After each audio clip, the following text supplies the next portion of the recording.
Hello, my name is Will Danheim, and I'm principal cellist with the opera and the Ozarks Orchestra. I'm also working on my doctorate degree at the University of Houston. I have a master's degree from Baylor, and in between those two things, I taught high school as an orchestra director.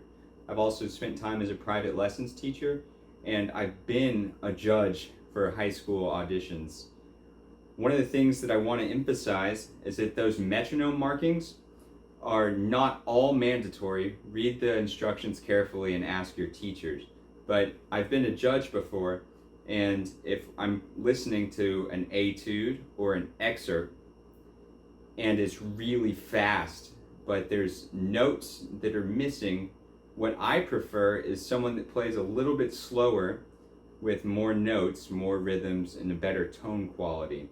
So keep it in mind when you're working on these pieces, that those metronome markings, again, read the instructions, but not all of them are mandatory. Some of them are just a general idea, and you can be within 10 clicks of that. Again, ask your teacher for clarification if you have any doubts about that. But I have been a judge, and I think that that's important to say, and some people forget that you're not recording with a metronome on. It's just you, and you're playing your instrument, and what's important is the idea of the piece. And if you can convey the general feel of the piece at a lower tempo, then I encourage you to do so. And good luck, and congratulations just on learning the music and being interested. You should just already be proud that you're getting better. So I'm going to talk to you today about the Duport number 6, the region cut, which is 45 until the end. This etude gets us into this position, thumb position, and playing notes on 3 strings. So we need to think of it in shapes. And I'm going to go through this with you slowly. As you begin to get this down, feel free to go to YouTube and watch recordings of this that are at full tempo. But I think that for educational purposes, it's most important that we learn where these notes are and what strings that they are on. So I'm beginning in measure 51.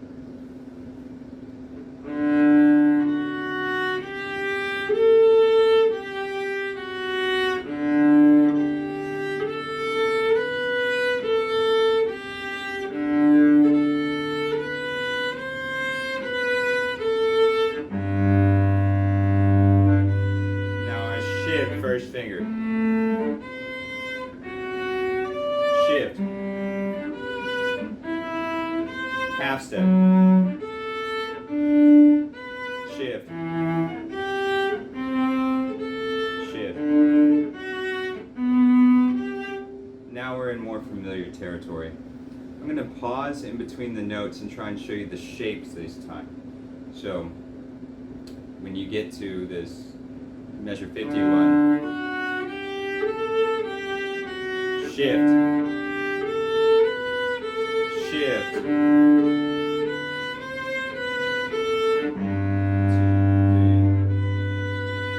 Now where your second finger is, put your first finger. Now go over to the G string from the A string. The C is just a half step away, all the way over on the A string. Press your third finger down right next to that C, but this is on the D string. Fourth finger on the A string. Shift back on the G string to first finger harmonic. Second finger a whole step away is B. Directly across the string is E. A half step on the A string is C. Shift a half step on the G. And then harmonic for the A on the A string. Harmonic D, D string. Whole step away on the A string is the B. Now shift on the G string a whole step. Half step away is this G. Across the string on the D is the C. And then reach for this harmonic A. And then.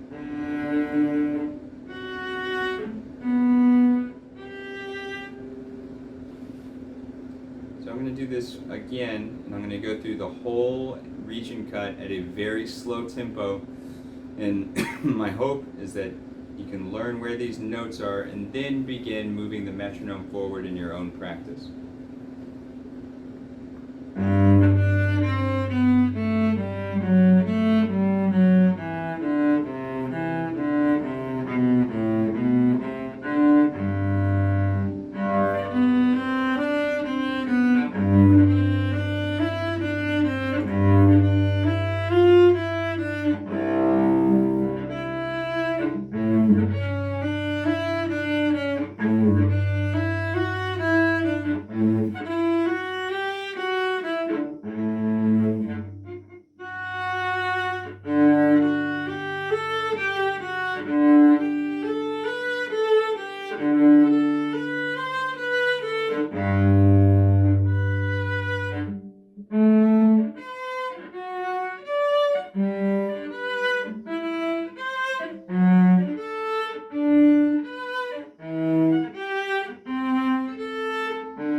So I hope that shows you a better idea of where these notes are.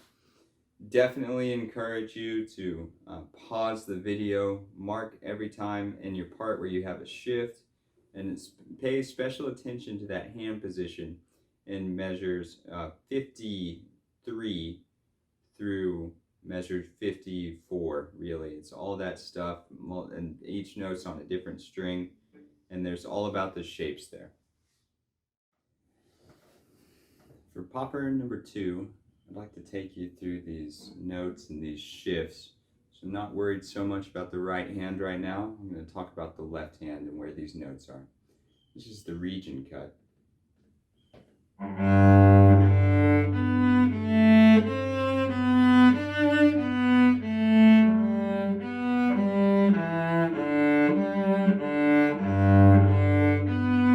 the same measure twice.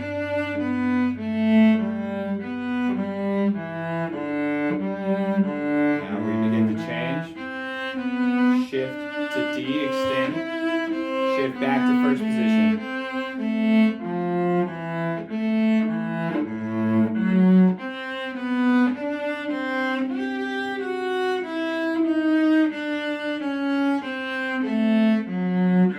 So now we're at measure 5.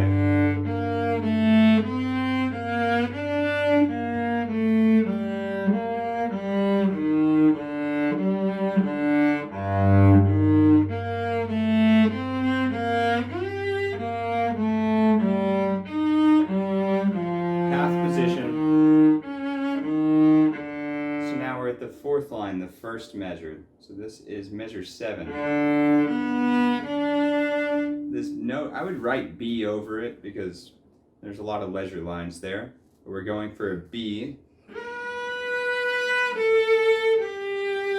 Now we shift back on the A string to a C sharp. And then up the A string to an F sharp. Across the D string. And then just a harmonic. Back to 4th position for a C natural, 1st position for an E natural, now 2nd position for this G, and we have a 1st finger F sharp,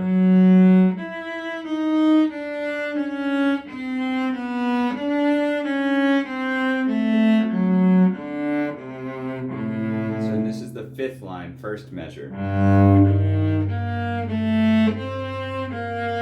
This is one of the shifts I want to talk about. The way that I learned this shift, which is from the 4th line, or 5th line, 1st measure.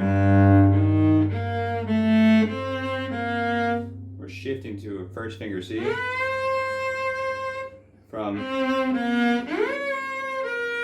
way that I do it is I hum it. I go, and then go back to that C, and I hum a C. If I can hear that in my head, then I practice it by sliding until I hear that in my head. So it goes.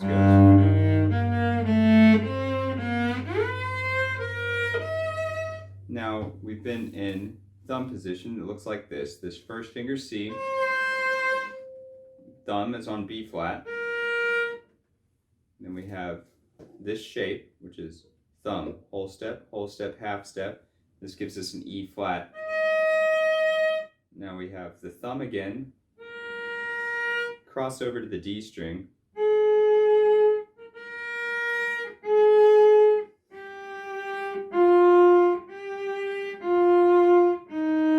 So the good thing about that passage is once you get to that 1st finger C, everything stays in the same shape, and it's right here.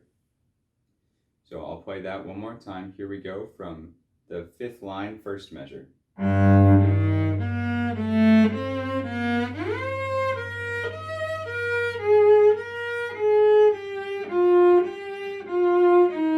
Now we go back to the half position. And we have another shift. It's actually to the same spot. So if you hum a C, then you can do it.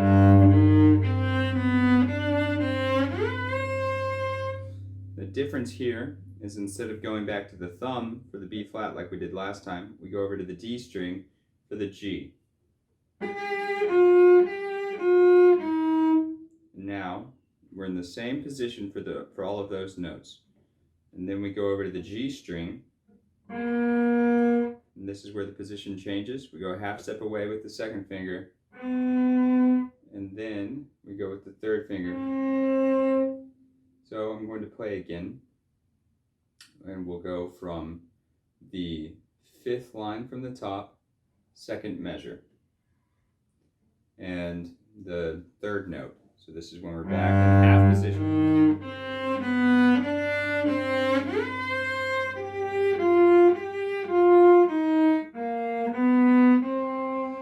And that completes our thumb position for this section.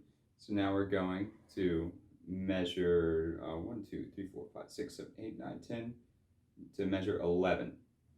And if you look underneath the staff, we have those Roman numerals, then like a dash afterwards. That tells you which string to play on. So the 3 is a G string, the 2 is the D string, etc. Now we shift up. We've still got an E flat from earlier, so it's directly across the string. Back on the G string, and we've got a G flat, so just 3rd finger. It's normally an F sharp. Back to the same position. Back on the G string.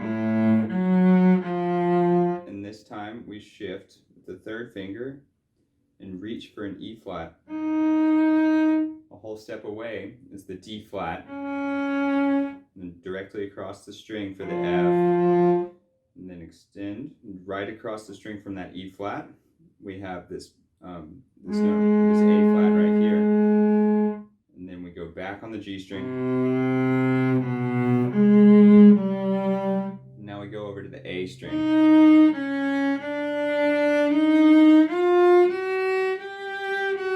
And this E flat carries over. So extend. I guess that this printed edition has me go to 4th finger and then C natural over to 3rd and a half position for G sharp, and then shift back for that B flat, shift, micro shift there, and now we have 1st finger E. So this is 2nd position on the C string. Half position on the C string. And now we're in 1st position. Shift to 2nd position.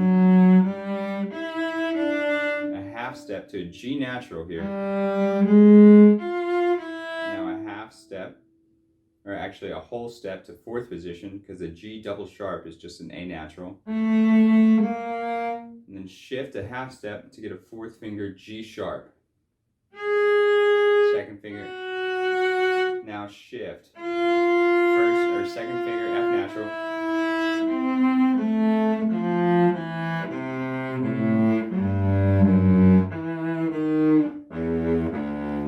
And now we are at the 1st note of the 2nd page.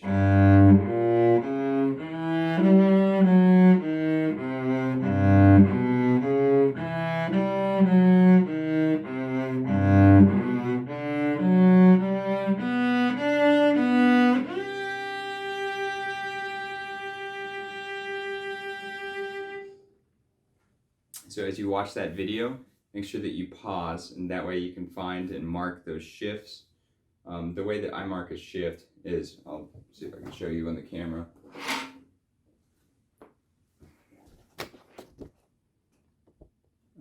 This marking right here, I put kind of half a box around the finger that I'm going to shift to, and that signifies to my eyes that something is different here. So I don't just write the number of the finger that I'm shifting to. I write half of a box around it. And sometimes I even put the note name on there. If there's a lot of leisure lines, or if I miss it because I don't know what the note actually is, then I just count it out and I write what the name of the note is, and that helps me. As you work this, make sure that you use a metronome, isolate the spots. Definitely work on that 5th line. And I think that 5th line is probably the trickiest section as far as going into thumb position. But the good thing is that when you go into thumb position, it's the same shape until the second time that you go up there, shift to that first finger C, then you go over to the G, and then you have half step, 2, 3.